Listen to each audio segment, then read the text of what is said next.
भागलपुर के चुमा मांगो हौगे मैया बहरतिया लक्ष्मीपुर के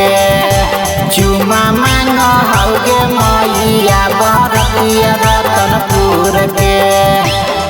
दूल्हा गयापुर के लोकिनिया गंगापुर के डर बड़ा भागलपुर के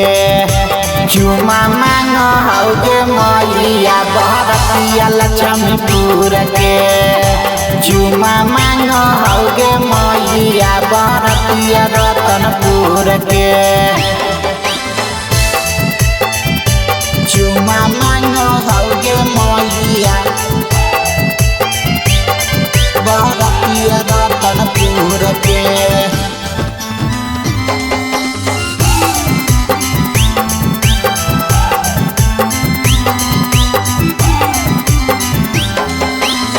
मड़वा बीर बैठी के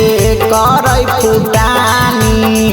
देखी के हंस हकै कर माना मानी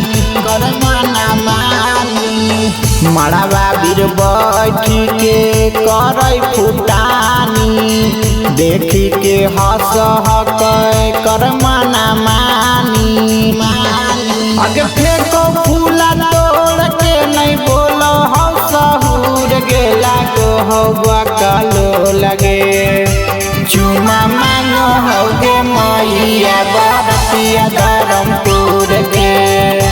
चुमा मांगो हौगे मैया बहरतिया सब कुंदूर के चुमा मांगो हौगे मैया बहरतिया रतनपुर के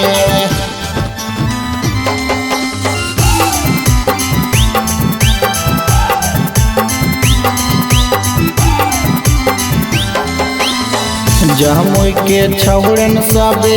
हकै हारामी डीजे पर नाचाई के करो है छेड़ा खानी जमुई के छौड़न सबे हकै हारामी